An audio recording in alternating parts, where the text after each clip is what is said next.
రోహిత్ శర్మ తన 11 సంవత్సరాల టెస్ట్ కెరీర్కు ముగింపు పలికాడు. మిడిల్ ఆర్డర్ బ్యాటర్గా తన ప్రయాణం మొదలై ఇండియన్ క్రికెట్ హిస్టరీలో మోస్ట్ డేంజరస్ ఓపెనర్గా నిలదొక్కున్నాడు. వన్డే క్రికెట్లో 3 సార్లు డబుల్ సెంచరీ బాది ప్రపంచ క్రికెట్లో మేటి బౌలర్లకు వణుకు పుట్టించాడు.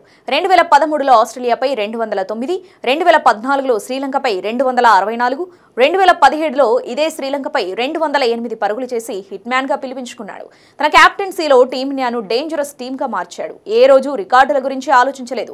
అందుకే ఫ్యాన్స్ అతన్ని సెల్ఫ్లెస్ క్రికెటర్ అంటూ ఉంటారు. కానీ చివరకు అతనికి దక్కాల్సిన గౌరవం దక్కలేదు. టీ20 కెరీర్ ను గౌరవంగా ముగించినప్పటికీ టెస్ట్ ఫార్మాట్ విషయంలో అతనికి అన్యాయం జరిగింది. రోహిత్ టెస్ట్ రిటైర్మెంట్ తర్వాత ఆయన తాజా ఇంటర్వ్యూ ఒకటి వైరల్ అవుతుంది.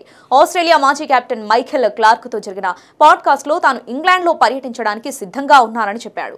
ఇంగ్లాండ్ టెస్ట్ టూర్ లో నా అత్యుత్తమ ప్రదర్శన ఇస్తాను. జస్ప్రీత్ బుమ్రా, మహ్మద్ షమి, మహ్మద్ సిరాజ్లతో కూడిన బౌలింగ్ దాడితో ఇంగ్లాండ్ లో సత్తా చాటుతామని రోహిత్ అన్నాడు.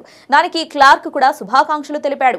అంటే రోహిత్ ఇంగ్లాండ్ టెస్ట్ ఆడదామని అనుకున్నాడు. కానీ తెర వెనక జరగాల్సిందంతా జరిగిపోయింది. ఫలితంగా రోహిత్ బలవంతంగా టెస్టుకు వీడుకోలు పలకాల్సి వచ్చింది. కాగా ఐపీఎల్ ముగిసిన వెంటనే జూన్లో టీమిండియా ఇంగ్లాండ్లో పర్యటించనుంది. ఈ రెండు బలమైన జట్ల మధ్య 5 మ్యాచ్ల టెస్ట్ సిరీస్ జరగనుంది. ఈ సిరీస్లో శుభ్మన్ గిల్ జట్టు పగ్గాలు చేపట్టే అవకాశాలు ఎక్కువగా కనిపిస్తున్నాయి.